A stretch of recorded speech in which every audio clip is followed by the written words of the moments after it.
right, TBPN.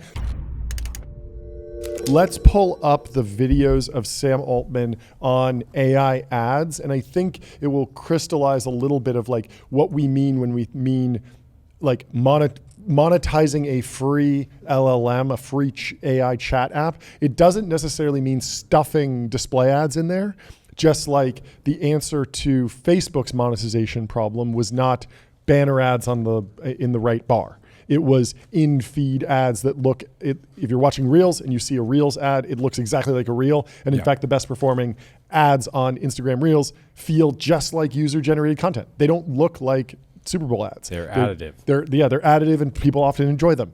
And so that will be, at least this is the semi-analysis argument that I sort of agree with, that will be the like what we say about ads in AI. It will be more like commissions for agentic checkout, at least to start. So let's pull up the first video. In the example right now, there's a lot of people that have websites that monetize with referrals to Amazon. Yep. And they're frustrated because a lot of traffic, just like organic SEO, is way down. Yep. And the general read here is that OpenAI will ultimately start to earn that same type of revenue that the publishers historically did. Yep. So there was a fireside chat at Harvard Business School with Sam Altman. Let's give it up for Harvard Business School. Let's give it up for Harvard Business School. It's the Harvard of business schools. That's what they've been saying.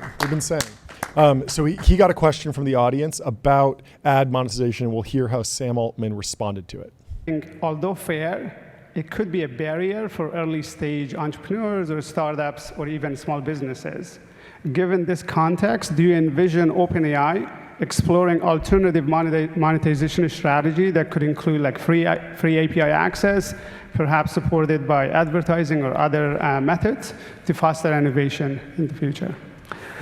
I will disclose, just as like a personal bias, that I hate ads. I think ads were important. We love ads. To give the early internet a business model. But I think they do sort of somewhat fundamentally misalign a user's incentives with the company providing the service. I'm not totally against them. I'm not saying OpenAI would never consider ads, but I don't like them in general. And I think that ads plus AI is sort of uniquely unsettling to me. You know, when I think of like GPT writing me a response, if I had to go figure out, exactly how much was who paying here to influence what I'm being shown, I don't think I would like that. The knowledge and as engine things should go be pure. on, I think I would like that even less. So there's something I really like about the simplicity of our model, which is we make great AI and you pay us for it. And it's like, we're just trying to do the best we can for you.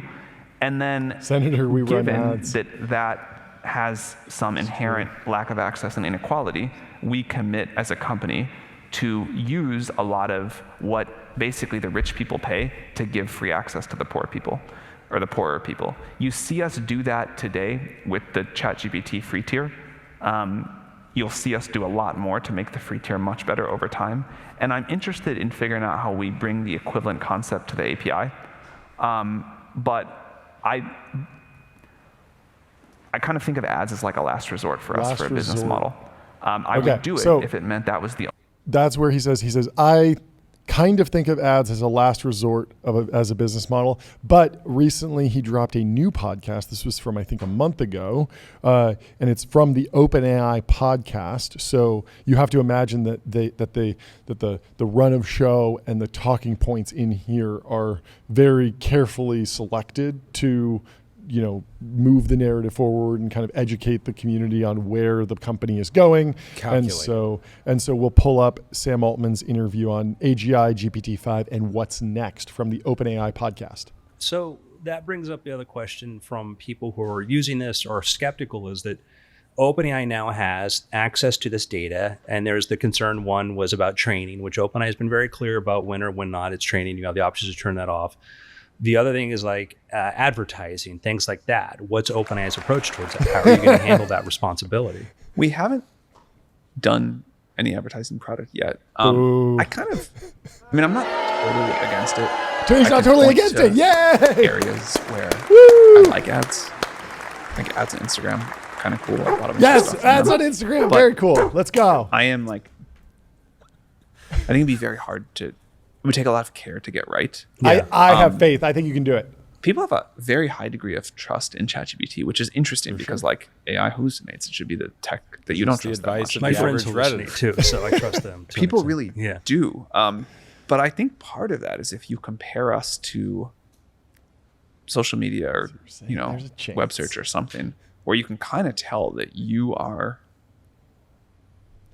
being monetized and the company is trying to like Yeah, you can deliver see. you good products and services, no doubt, but also Yeah, I to mean, you can kind see of like this is the get monetized you to block. This click is the on ads or non-monetized block. It makes whatever. sense. Like,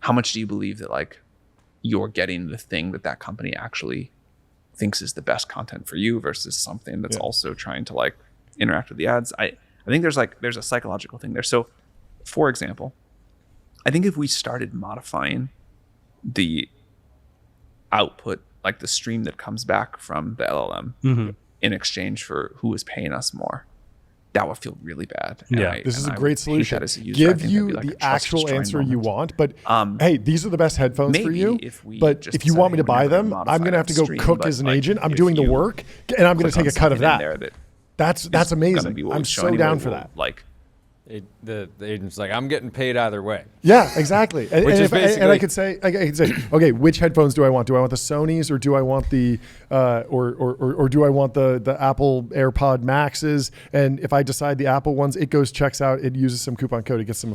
Yeah, I mean, it did the job comparing for this me. to the other ways that people discover products and Yeah. services. Yeah. If somebody searches best luxury hotel in Hawaii, they're going to get ads against that, and then they're going to get organic rankings that aren't necessarily the truth, right? Because the truth is, for something like best luxury hotel in Hawaii is very subjective. Yeah.